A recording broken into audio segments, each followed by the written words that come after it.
howlwadeenada dhulka nadiifiya ee dawladda hoose ee Gabiley ayaa maanta cabasho la hor yimiday dawladda hoose ee Gabiley kadib markii ay waayeen mushaarkii ay xaq u lahaayeen.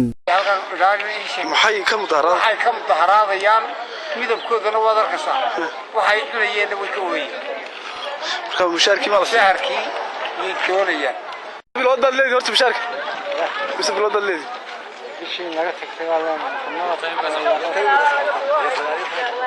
تاني مكسر حتى سكالات تمامك. مركا ولي ما ملك ما دوش يكتن عرفتني. ما دوش يكتن. أنا مكسر من كوي تم بيتاو شغلنا وانا نسينا يا محيا. دلوا لي ما عطري. وسودو. إنك بالبال لي ذيك العالي. كان يكسر حتنا.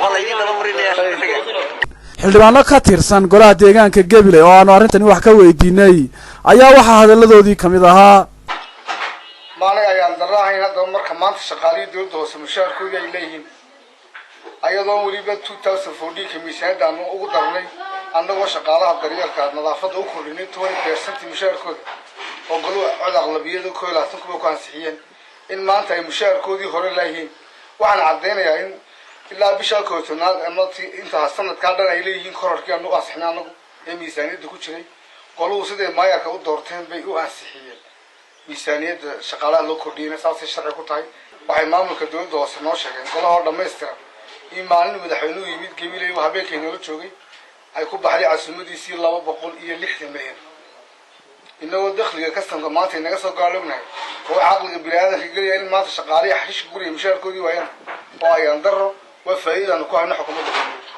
أبي أقول ما يصير فقاي واحد كفار هني دعكت من تحت ويد جينيا شغاله من الولايات شراي قطري يوم واحد فارو هيساي من تحت ويد هي كلاش شقينا صار هنا جبل السر وصعطة وسياسة الحكومة الكلية وأنا جبل كنت هاجرتاي في الدنيا واللي ما سياسة حسب الحكومية هاجرك جرب.